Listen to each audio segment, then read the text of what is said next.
going on, guys? Pillar Trades here. Hey, so I know it's been a minute since I've updated you guys on any of my portfolios. I had an extremely busy week last week, but nonetheless, I kind of feel guilty about that, honestly, because the the excitement of last week was amazing. I was dying to try to make a video. The market came down a lot, many factors to consider, but at the end of the day, there's a great buying opportunity, and I'm glad that the portfolio did what it did. And in this channel, we focus a lot on dollar cost averaging, right? So I am glad that the portfolio came down a little bit just so that the algorithm can buy at a cheaper rate and some of the stuff that we've been buying for a long time. Nonetheless, guys, here we go. Let's take a look and see how the M1 dividend portfolio did over this last week, and let's take a look and see what it bought this morning. Without further ado, let's get into it. So this portfolio sits at $28,831.43. We are up over the last year for $4,088.24. That is a total gain of 18.69%. Our REIT pie sits at up 20.28%. Our lazy pie is up 16.70%. Our weekly dividend pie is up 21.64%. And our covered calls pie is up 16.17%. Our buying power is $1,001.76. It sits nicely in case we see another dip. I did release some of the funds over the last week when it started coming down, and we bought a lot more stuff than, or actually we bought more than we usually do on a weekly basis, which is amazing. And then I had the opportunity to not only replenish that with some of the dividends, but I did a little deposit over some leftover cash we had. I've had some people ask about the margin power that we have. So I don't have margin enabled in this portfolio, but M1 does give you the option to let you know, kind of like a little bit of an enticement to see if, hey, if you want some margin, this is what you got available.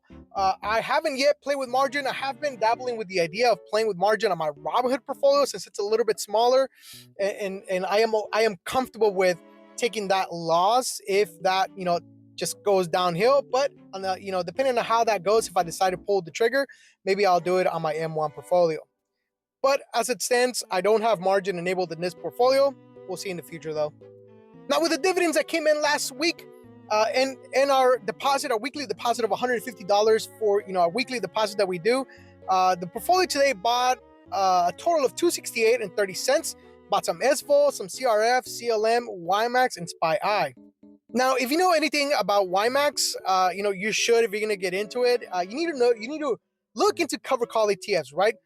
They're very risky, but very, very promising and very rewarding. Now, YMAX, something like YMAX, it has underlying assets that are other cover call ETFs. And when you look at those underlying assets, and you understand how cover call, ETFs and how they do options, you will understand that you're not going to get the entirety of the gains. So if the underlying assets, 10x or however much gains they make, you're not going to be able to cash in on all those gains. But if it drops 10 times or some like crazy number, you will suffer the entirety of those losses.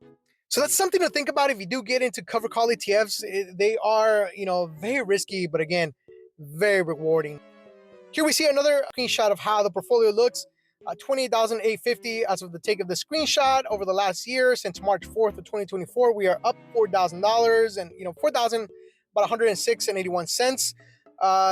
We have a net cash flow of $7,105.35 with a market gain. So the market gain is $1,542.38.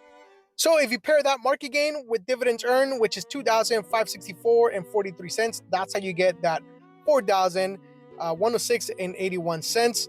I say it in all my videos. Honestly, the 33 holdings is a bit much for a portfolio, if you ask me. So I've been looking around to see, it's very difficult to have like a long-term mindset and see if you're going to sell anything, especially in my REITs pie. I think my REITs pie has a lot of REITs. And that's because I try to diversify as much as possible, especially with the housing sector or the real estate sector, rather. Real estate sector, there's a lot more that comes into play, than just, single family homes or, retail spaces. There's a lot of stuff. So I try to catch as much as possible without overdoing it. And I think I am overdoing it a little bit, but hey, we'll see if there's any any REITs that are, no longer serving the purpose of the portfolio, and let those go.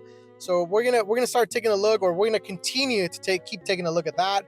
Our expense ratio is a little too high as well. 0.36 might not sound like a lot, but it is, honestly, if you look at, the long term or the bigger portfolios, it's a little bit big. I would like to bring down that a lot more.